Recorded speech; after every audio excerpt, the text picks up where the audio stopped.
ሞት ናፍቋችኋል? መሞት ትፈልጋላችሁ? የሰው ልጅ ገበያው ከደራለት ማንንም ሊሸጥ እንደሚችል ፈጣሪውን 30 ብር በመሸጥ አሳይቷል። እንደኛ ሀገር እኮ ምእመናን ክፋታችን ጥግ ደርሶ እኮ ለ2 ዓመት ሕፃናት የመጣውን መድኃኒት የመጠቀሚያ ጊዜውን አሳልፈው የሚሸጡ ጋዝ ያለቀባቸው ነጋዴዎች። ሰይጣን ያምናል ግን ምግባር የለውም። ሰይጣን ክርስቶስን ሲያለ የሕያው እግዚአብሔር ልጅ ነው ያለው። ይሄ ቀላል ምስክርነት መሰላችሁ እንዴ? ዛሬ ብዙ አጥማቂዎች ሰይጣንን እንደ ጓደኛ ሲያነጋግሩት በጣም ይገርመኝ። የት ነው ያስካት? እንዴት ነው ያስካት? አሁን ምን እንደው የምትፈልገው? እንዴት ከአንድ ሌባ ጋር ወይ እንደ ልዩ አማካሪ ሰይጣንን ካማከል ብዙ ይቀረሻል፣ ብዙ ይተፋል። ሰይጣን ሐሰተኛ መሲህ ይመጣል። የዛሬዎቹ ሐሰተኛ ነቢያት ዘይት እየጨመሩ ቅባት እየጨመሩ ጨው እየሸጡ እንደው የሚያጭበረብሩ እነዚህ ጥቃቅንና አነስተኛ ናቸው።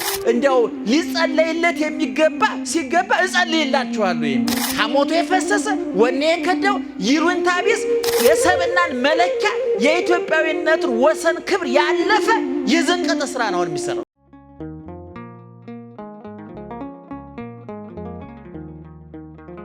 በስመ አብ ወወልድ ወመንፈስ ቅዱስ አሐዱ አምላክ አሜን። ትምጻእ መንግሥትከ በሉ እስኪ። ኧረ አይሰማም። ትምጻእ መንግሥትከ፣ መንግሥትህ ትምጣ።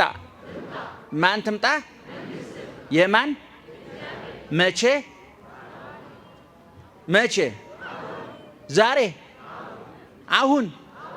እሱ ተዘጋጅተ ይጨርስ ነው የምትመስለው። ሆኖት እንዳቤት ልበ ሙሉነታችሁ በጣም ነው። በነገራችን ላይ መምህር ምስክር ሌሎቻችሁ እንደምታውቁት አሁን ያለ ነው አብይ ጾም ውስጥ ነው አይደለም? በአብይ ጾም በስርዓተ ቤተ ክርስቲያናችን እልልታና ጭብጨባ ይፈቀዳል እና በዚህ መሰረት ነው እያጨበጨባችሁ ያላችሁት። ብዙ ተቃውሞ እንትን ሄደ፣ ግን ባታጨበጭቡ እንደው አጨብጭበን የመጣውን አይታችሁታል። እስኪ ደግሞ እጃችንን ሰብሰብ ብናርግና እንየው እስቲ ደግሞ እንደው እግዚአብሔርንም እንየው አይደለም? ስለዚህ በስርዓተ ቤተ ክርስቲያን ጭብጨባ ብዙ አይፈቀድም። የትምህርቱን ርዕስ በሉት እስኪ። አቤት የማን? ይሄ ቃል ሰምታችሁ ታውቃላችሁ? የት ምን ውስጥ ነው ያለው? አባታችን ሆይ ውስጥ ነው ያለው። አባታችን ሆይ በሰማይ የምትኖር ስምህ ይቀደስ ካልን በኋላ መንግስትህ ትምጣ።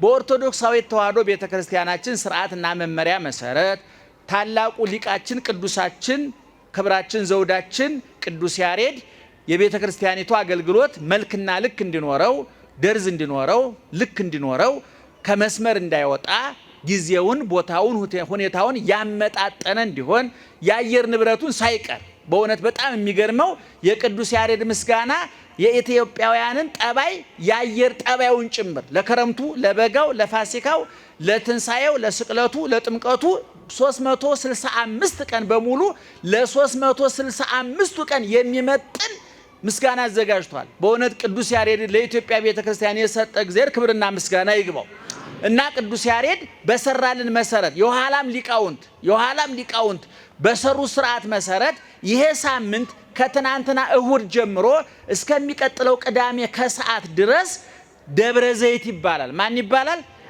ደብረ ዘይት ይባላል። ደብረ ዘይት ይባላል እና ምንድነው ቅዱስ ያሬድ ኦርቶዶክሳዊት ተዋሕዶ ቤተክርስቲያን ይሄንን ቀን ሰጥታ እንዲከበር፣ እንዲታሰብ፣ እንዲሰበክበት፣ እንዲዘመርበት፣ እንዲቀደስበት ያደረገችው ለምንድን ነው ሲባል ባለቤቱን መነሻ በማድረግ ነው። እግዚአብሔር ይመጣል። እንደ መጥቶ ነበረ፣ ተሰቅሎ ሙቶ ተነስቶ አርጓል። ዛሬ በክብር ነው ያለው። እኔ በቀደም አንድ ሚዲያ ላይ እየተናገርኩ ነበረ። እዛ ላይ ያልኩትን አንድ ጥቅስ አብረን እንበለው እስቲ። የነበረው መጣ፣ የመጣው አረገ፣ ያረገው ይመጣል። የነበረው ምን ሆነ? የነበረው ምን ሆነ? የመጣው ምን ሆነ? አቤት። ያረገውስ? አቤት ይመጣል። ይሄ የኦርቶዶክሳዊት ተዋሕዶ ቤተክርስቲያን የምስጋናዋ የትምህርቷ ውሃ ልክና መሰረት ነው። የሰው ልጅ ሕይወት በክርስቶስ መጣና በይመጣል መካከል የተንጠለጠለ ነው ብለናል። እዛ ላይ ተሰሙታላችሁ። ቤታችሁ ቁጭ ብላችሁ ብታዳምጡት በእውነቱ ነገረ ሥጋዌን ያስተማርንበት ስለሆነ በጣም ይጠቅማችኋል ብዬ አስባለሁ። እንደምታውቁት ክርስቶስ መጥቷል፣ እንደገና ይመጣል። በልደቱና በመምጣቱ መካከል ያለው ትናንትና፣ ዛሬ፣ ነገ ትማልም ዮም ጌሰም ትናንትና ዘመነ ኦሪት ነው፣ ዛሬ ዘመነ ሐዲስ ነው፣ ነገ ነገረ ምጽአት ነው፣ ዘመነ ምጽአት ነው፣ ካለም በኋላ ያለው ማለት ነው። ስለዚህ ኢየሱስ ክርስቶስ እመጣለሁ ብሏል። መጥቶ ነበረ፣ እመጣለሁ ብሏል። ሲመጣ ሁለት ነገሮች ላይ ዝግጅት እንድናደርግ አዟል ባለቤቱ። አንደኛው ምልክቶቹ በትክክል እንድንረዳለት እንድናነብለት ምልክቶቹ እንድንረዳ፣ ሁለተኛ ምልክቶቹ ከገቡን በኋላ ምን እናድርግ ለሚለው ደግሞ ተዘጋጁ ብሏል። ይሄ ሐሳብ በማቴዎስ ወንጌል ምዕራፍ 24 ከቁጥር 1 በማቴዎስ ወንጌል ምዕራፍ 25 ሙሉውን ሁለት ምዕራፍ በሙሉ የተሰጠ ትምህርት ነው። ክርስቶስ እመጣለሁ ብሏል። ከመምጣቴ በፊት ግን ምልክቶች ይከሰታሉ ብሏል። ጸሐፊዎች ይሄንን በሶስት ከፍለው ተናግረውታል። ፖለቲካዊ፣ ሃይማኖታዊና ኢኮኖሚያዊ ችግሮች ይፈጠራሉ እኔ ከመምጣቴ በፊት። ፖለቲካዊ ማለት ህዝብ በህዝብ ላይ ይነሳል፣ መንግስታት በመንግስታት ላይ ይነሳሉ። ከባድ ጦርነት ይሆናል፣ እልቂት ይሆናል፣ ፍጅት ይሆናል። ሁለተኛ ሃይማኖታዊ ችግር እኔ ክርስቶስ ነኝ እያለ ይመጣል። ሐሳዌ መሲህ፣ ሐሳዌ ክርስቶስ፣ ሐሳውያነ ነቢያት ይመጣሉ። ሐሰተኛ መሲህ ይመጣል። ምናልባት አንዳንድ ሰው ሰማለሁኝ ብዙ ሐሰተኛ ነቢያት ዛሬ መጥተዋል። የዛሬዎቹ ሐሰተኛ ነቢያት ዘይት እየጨመሩ ቅባት እየጨመሩ ጨው እየሸጡ እንዲሁም ያጭበረብሩ። እነዚህ ጥቃቅንና አነስተኛ ናቸው። ክርስቶስ ሲመጣ ከሚመጣው አንፃር እዚህ ግባ የሚባሉ አይደለም። እንደው እኛ ላልተን ነው እንጂ ምልክታችሁ የሚማርክ አይደለም። ኋላ የሚመጣው እኔ ክርስቶስ ነኝ ብሎ የሚመጣው ሐሰተኛ ግን ፀሐይን በእጁ የሚጨብጥ ነው። እየሰማችሁ ነው? ፀሐይን በእጁ ጨብጦ የሚያሳይ። የአሁኖቹ እንኳን ፀሐይ አምፖል አይጨብጥም፣ ታውቋቸዋላችሁ። እውነቱን ለመናገር እንዴት አድርገው እንደሚታለሉ ሰዎቹ ያሳዝኑኛል። እኔ በጣም ነው የሚገርመው። የወረደ የዘቀጠ እንዲያው ሊጸለይለት የሚገባ ሲገባ እጸልይላችኋለሁ የሚል እስኮ ሊጸለይለት ነበር የሚገባው እኮ እጸለይላችኋለሁ የሚል ሐሞቱ የፈሰሰ ወኔ የከደው ይሉኝታ ቢስ የሰብናን መለኪያ የኢትዮጵያዊነትን ወሰን ክብር ያለፈ የዘቀጠ ስራ ነው የሚሰራው። ኋላ ክርስቶስ ይመጣል ያለው ግን እንዲቀላል እንዳይመስላችሁ ድንቅ ተአምራት የሚያደርግ እንደውም ባለቤቱ ወሶበኢ ሐጽራ እና እነዛ ቀኖች ስለተመረጡ ሲባል ቀኖቹ ባያጥሩ ኖሮ ሁሉም ሰው በሳተ ነበር ተብሏል። ያ የሃይማኖት ችግር ይፈጠራል። ዛሬ ፍጭቶች አሉ፣ ግጭቶች አሉ፣ ከየቦታው እንሰማለን። ምክንያቱም እዚህ ሀገር ላይ ኢኮኖሚያዊ ችግር አለ። ኢኮኖሚያዊ ችግሩን ለማምለጫ ሰዎች ምንም ነገር ለማድረግ አይመለሱም። የሰው ልጅ ገበያው ከደራለት ማንንም ሊሸጥ እንደሚችል ፈጣሪውን 30 ብር በመሸጥ አሳይቷል። ገበያ ከደራ የማይሸጥ የለም፣ ይቸበቸባል። እግዚአብሔር ራሱ እንደ በግ የበግ ዋጋ እንኳን ከበግ ማንሶ በ30 ብር ተሽጧል። ስለዚህ ዓለም ላይ የማይሰራ ግፍ፣ የማይሰራ ወንጀል፣ የማይሰራ ክፋት እንደሌለ እግዚአብሔር የሰው ልጅ ፈጣሪውን በመሸጥ በመስቀል በመግደል አረጋግጧል። ስለዚህ ከፖለቲካዊ ችግር ቀጥሎ ሃይማኖታዊ ችግር ይፈጠራል ነው። ሶስተኛው ኢኮኖሚያዊ ችግር ይፈጠራል። ምናልባት አሁን ያሉት ምልክቶች ጦርነቶች ይሰማሉ በየቦታው፣ የሃይማኖት ጉዳዮች ይሰማሉ በየቦታው፣ የኑሮም የምጣኔ ሀብቱ ችግር ይሰማል። ያን ጊዜ ክርስቶስ ሲመጣል የሚሰማው ይህ አይደለም። ይህን ምን ብሎታ ክርስቶስ? የምጥ ጣር መጀመሪያ ነው። ይሄ ለዛ ለታላቁ መከራ ይሄ ዋዜማ ቅምሻ እፍታው ነው ይሄ ብሏል። ስለዚህ እነዚህ ሶስት ምልክቶች ይከሰታሉ። እነዚህ ሲከሰቱ ምልክቶቹን እንዴት ነው የምንረዳቸው ነው ትልቁ ነጥብ። ክርስቶስ ይምጣ አይምጣ? ጮክ ብላችሁ ንገሩ። ይምጣ አይምጣ? ይምጣ አይምጣ? እሺ ሞት ይምጣ አይምጣ? እስኪ አንድ ጥቅስ አብረን እንበልና ቀጥሎ ያለውን ላስረዳችሁ። ልሄድ በሉ ከክርስቶስ ጋር ልኖር እናፍቃለሁ። ወደ የት መሄድ? ከማን ጋር ለመኖር ምን አደርጋለሁ? እናፍቃለሁ። ቅዱስ ጳውሎስ ነው የሚለው። በጣም በቀላል ቋንቋ ተርጉሞ ካላችሁኝ ይሄን ቅዱስ ጳውሎስ ምን እያለን ነው? መሞት ናፍቆኛል እያለን። ሞት ናፍቋችኋል? መሞት ትፈልጋላችሁ? አንፈልግም። ያበሻ እያጣጣረ እንኳን ማምሻ እድሜ ነው የሚል ጀግና ነው። ቆሎ አንጀቱ ታጥፎ አጥንቱ ገጦ ደሙ ተመጦ ቆዳው ደርቆ ስጋው አልቆ አልጋ ላይ ተጣብቆ ማምሻም እድሜ ነው እስቲ በሰላም አሳድረኝ በግድ መንጭቆ ነው ሞት የሚወስደን ታውቃላችሁ። በየቦታው በየጸበሉ ተንከራተን ገንዘብ ያላቸው በአውሮፓ በአሜሪካ በሰለጠነው ዓለም እኛ ድሆቹ ደግሞ በሶና ቆሎ ተሸክመን በየጸበሉ ተንከራተን መንጭቆ ነው ሞት የሚወስደን ታውቃላችሁ። ማንም እሺ በጀ ብሎ መሞት የሚፈልግ ሰው የለም። እውነቱን ለመናገር ግን ሐዋርያው ቅዱስ ጳውሎስ ምን አለ? ሊሄድ ከማን ጋር ልኖር ምን አደርጋለሁ?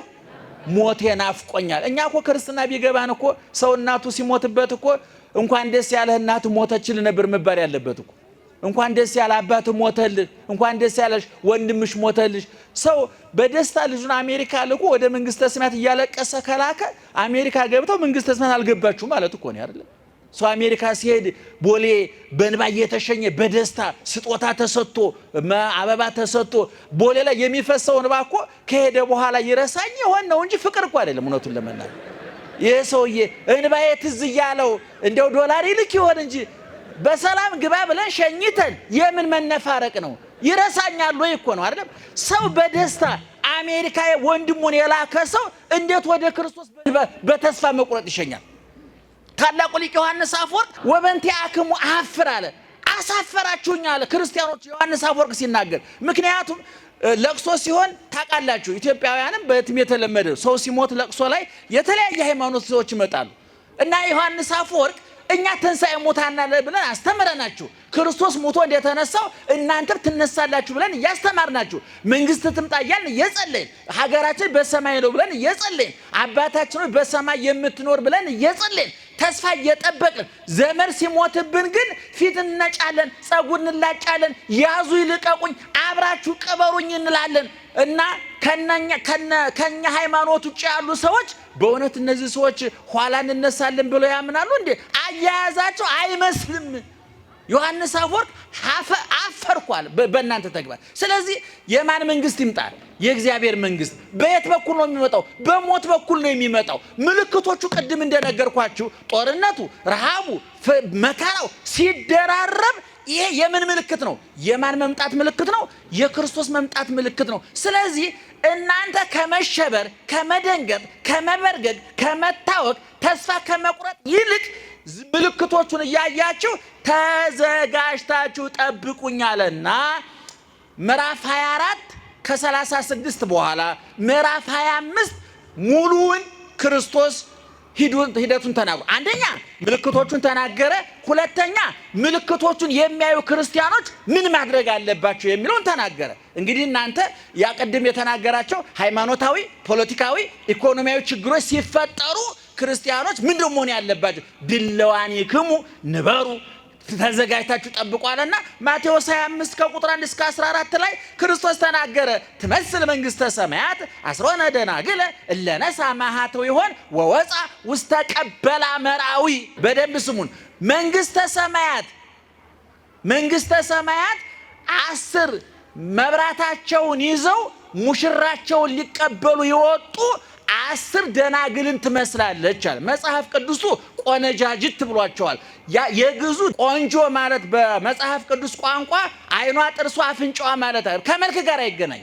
በክብረ ንጽህና ያለች በድንግልና ያለች ወንደማታውቅ ማለት። ጎበዝ ማለትም እንዲሁ ነው። ጎበዝ አንድ ሰው ጎበዝ ነው ከተባለ ሴት የሚያውቅ ቆንጆ ናት ከተባለች ደግሞ በድንግልና ያለች ማለት። ለዚህ ነው መጽሐፍ ቅዱስ የቁንጅና ባልሽን ይላል። የቁንጅና ባል ማለት ምን ማለት ነው? የሕግ ባል ማለት ነው። የድንግልና ባሏ ማለት። ስለዚህ እነዚህ ሴቶች 10 ናቸው፣ ደናግል ናቸው። የት ሄዱ? ሙሽራ ለመቀበል። ሙሽራውን ለመቀበል ሲሄዱ ሰርግ ቤት ከሄዱ በኋላ ሙሽራው ዘገየ። ሙሽራው ከመዘግየቱ የተነሳ ሌሊቱን ሙሉ እሱ ጋር ስለምናሳልፍ እስኪመጣ ድረስ ትንሽ እንደው እንቅልፍ እንውሰድ። ምንድነው ናፕ ነው የምትሉት እናንተ? ናፕ ገደም ብለን ሙሽራውን እንጠብቅ፣ በኋላ ትንሽ ድካም እንዲቀልስን ብለው ገደም አሉ። ስንት ናቸው ሴቶቹ? ጮክ ብላችሁ ንገሩኝ። ምንድን ናቸው? ቆነጃጅት ምንድነው ብያለሁ? ደናግልና የት ነው የሄዱት? አቤት ሙሽራው ምን ሆነ? ዘገየ። ስለዘገየ ትንሽ እንተኛ ብለው ተኙ። ሙሽራው መጣና ጥሩምባ ተነፋ። ልክ ግርግር ሲፈጠር ሸብረቡ ሲበዛ የተኙት 10 ሁሉ ብንን አሉ፣ ነቁ። ወዲያው ልብሳቸውን አስተካከሉና 10 ሁሉ ነቁ ከእንቅልፋቸው። ነገር ግን ሙሽራውን ለመቀበል የሚያስፈልግ 2 ነገር ነበረ፣ ፈትልና ዘይት። ወይም በጣም እናቅለው ከተባለ እናንተ በምታውቁት ቋንቋ ክርና ጋዝ ማለት ነው። ምእመናን ክርና ጋዝ ማለት ነው። አንድ ኩራዝ ታውቃላችሁ? በደንብ ያዙት። የመብራቱ ዋጋ እየጨመረ ነው። አትሆኑ። የእግር መንገድ ተለማመዱ። ነዳጅ እየጨመረ ነው። ከምትነድ እግርህን አስለምደው። የኖርንበት ነው። እግዚአብሔር ይመስገን። ፈረንጆቹ ይሰቃዩ ምቾት ያንገላታቸው እንጂ እኛ በእግራችን ለመሄድ ችግር የለብንም። እና አንድ ኩራዝ እንዲበራ ምን ያስፈልገዋል? አቤት አቤት። ጋዝ ብቻውን ይነዳል? ክር ብቻውን ይነዳል? ስለዚህ ምን ያስፈልጋል? ክርና ጋዝ ያስፈልጋል። ልክ ከ10 5ቱ 2ቱንም ይዘዋል፣ ክሩንና ጋዙን ማለት ነው። ወዲያው ሙሽራው ሲመጣ መብራታቸውን ለኮሱና ሙሽራቸውን እልል እያሉ አጅበው ተቀበሉ። 5ቱ ደግሞ ክር ብቻ ነው የያዙት። ብንን ሲሉ ትዝ ሲላቸው ጋዝ አልያዙ። እባካችሁ ሀባነ ቅባ እንቅብክን፣ እባካችሁ ከጋዛችሁ ከዘይታችሁ ትንሽ ስጡን አሏቸው። እነዛ እያክል ለእናንተና ለኛ አይበቃም፣ ለኛ ብቻ ለዚህ ምሽት መጠን ያዘው። ሁራ ወተሳየጣ፣ ሂዱና ጋዝ ገዝታችሁ ኑ አሏቸው። ከዛ በኋላ እነዛ ዝርክርክ ሴቶች 5ቱ በየሰፈሩ እዚህ ሰፈር ሱቅ አለ፣ ጋዝ አለ የለም፣ ጋዝ አለ የለም፣ ክራቸውን አንጠልጥለው ሲመለሱ ልባሞቹ ክርና ጋዛቸውን ለኩሰው ሙሽራቸውን አጅበው እልል እያሉ ገብተው በሩ ተዘግቶ ጭር ብሎ በሩ ሜዳው ጭር ብሎ ባዶ ሆኗል። ከዛ በኋላ እባክህ ብለው አንኳኩ ሴቶቹ። አርህወነ እባክህ ክፈትልን አስገባን አሉ። አማን እብለክን እያምረክን እስመስእንክን ተጊሃ ምስሌ፣ እንደኔ ተግታችሁ መጠበቅ ተዘጋጅታችሁ መጠበቅ አልቻላችሁምና እውነት እላችኋለሁ አላውቃችሁም አላቸው። ከዚህ ይሰውረን እግዚአብሔር። ጋዙን ከክሩ ጋር ያዋህድልን እግዚአብሔር። ሴቶቹ ስንት ናቸው አልኩኝ? የት ሄዱ? ሙሽራው ምን ሆነ? ስለዘገየ ተኙ።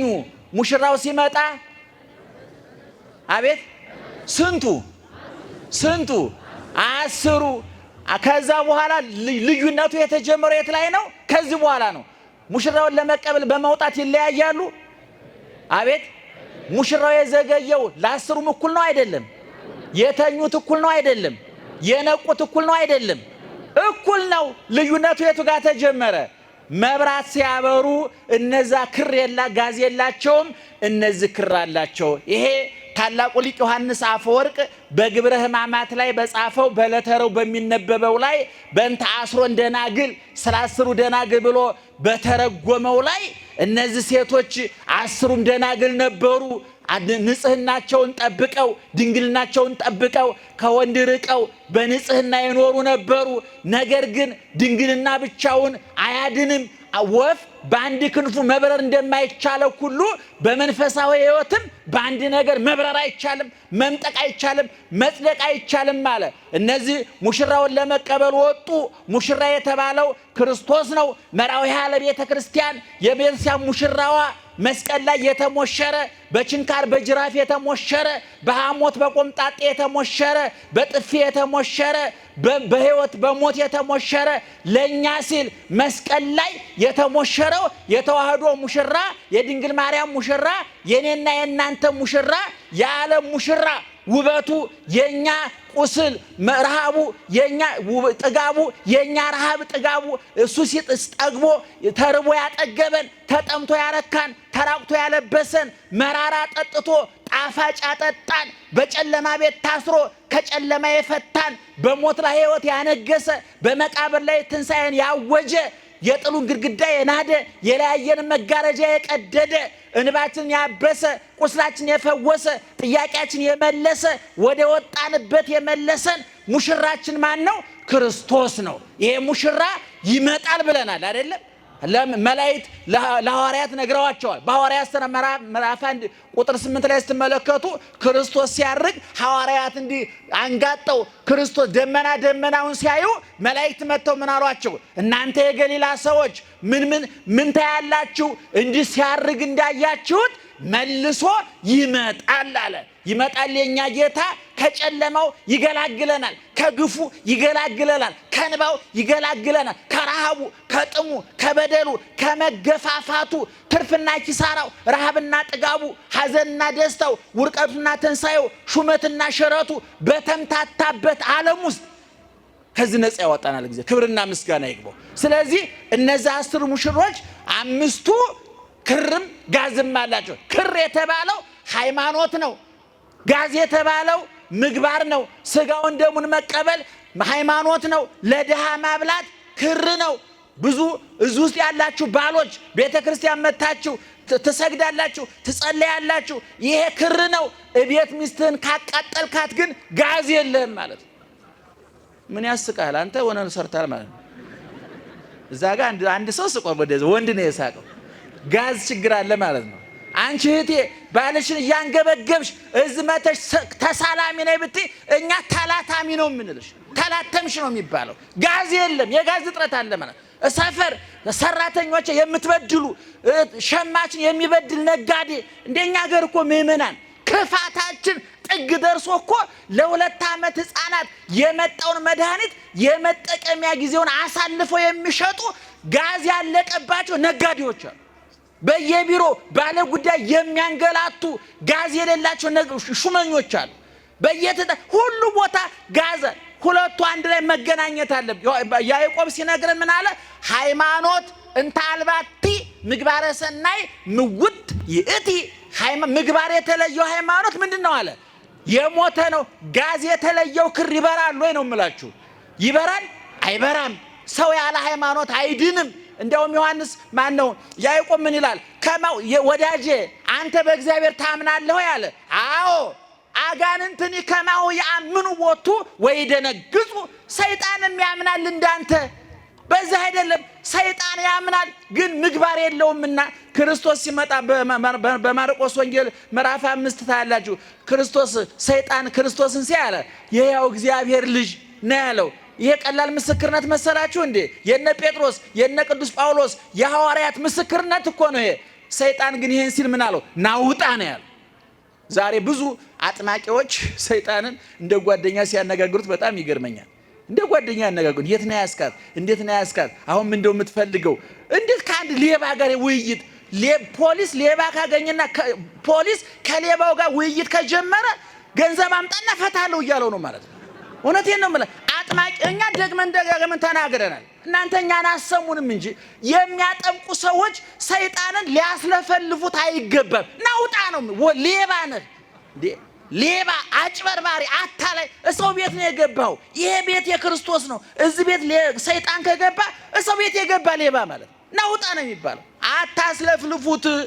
ካስለፈለፋችሁ ውሸታም ነው ሰይጣን። አቡሃለ ሐሰት የዮሐንስ ወንጌል ምዕራፍ 8 አንብቡ። ሰይጣን ምን ይለዋል? አቡሃለ ሐሰት ሸት። ሰይጣን አዳምና ሔዋን የዋሹ ሰይጣን አስተምሯቸው ነው። ሰይጣንስ ከራሱ አመንጭቶ ውሸታም፣ አጭበርባሪ፣ አታላይ ደስታችሁ ለመንጠቅ 24 ሰዓት የሚያደባ እንዴ። እናውቃለን እኮ ጸበል ሊጠመቁ ጎረቤቶች ተጠራርተው ሄደው እኮ የታክሲ እኔ ልክፈን በፍቅር ተቃቅፈው እንደው በሰላም ሲመለሱ አጥማቂ ጋር ደርሰው ሲመለሱ በተለያየ ታክሲ ነው የሚመጡት። ለምን ታውቃላችሁ? ሰይጣን ሲለፈልፍ እሷና መድኃኒት ያደረገች ብሎ ሰፈሩ ቡና እንዳይጣጡ ያደርጋቸው። እንኳን መንግስተ ሰብ ቡና እንዳይጣጡ ያደርጋቸዋል። ስለዚህ እኔ አውቃለሁ አሜሪካን ሀገር ስቴቱን አልነግራችሁም። አንዲት እህት የሚያጠምቁ ሰዎች መጥተው ሄደችና ሰይጣን ምንድን ያዘ ሲባል ባለቤቴ በውስጥ ልብስሽ ሰይጣን ውሸት። ያን ጊዜ ታዲያ አጥማቂ ምን አለበት? አንተ አጭበርባሪ ውጣ፣ ምን አገባየም የምን ውስጥ ልብስ ነው ማለት ነበረ። እስኪ አምጣው እንደ ልዩ አማካሪ ሰይጣንን ካማከር ብዙ ይቀረሻል፣ ብዙ ይተፋል። ሰይጣን ልንሰማው አይገባም ነው። እና ስለዚህ ምእመናን ይታያችኋል። ምንና ምን? አቤት ክር አላችሁ? ክር አለን እንዴ? ዓለምን የፈጠረው ማን ነው? ሥላሴ ስንት ናቸው? አንድም ሶስትም ናቸው። ምስጢረ ሥጋዌ ኢየሱስ ክርስቶስ ፍጹም አምላክ ፍጹም ሰው ነው ብለን እናምናለን። ምስጢረ ሥጋዌ ያመነ የተጠመቀ ይድናል ብለን እናምናለን። ምስጢረ ጥምቀት ሥጋዬን የበላ ደሜን የጠጣ የዘላለም ሕይወት አለው ብለን እናምናለን። ምስጢረ ቁርባን ክርስቶስ ሲመጣ ሙታን ይነሳሉ ብለን እናምናለን። ምስጢረ ትንሣኤ ሙታን ይሄን እናምናለን አናምንም? ድንግል ማርያም አማላጃችን ናት አይደለችም? ጻድቃን ሰማዕታት ቅዱሳን እንወዳቸዋለን አንወዳቸውም? ይሄ ክር ነው ምእመናን፣ ይሄ ክር ነው። እግዚአብሔር እንደሚወደን ማረጋገጥ ሃይማኖት ነው። እኛ ሰውን ስንወድ ደግሞ ክር ነው። አንተ ሥጋ ወደሙን ስትበላ ሃይማኖት ነው። ለድሃ ስታበላ ክር ነው። ደህና ደሩ።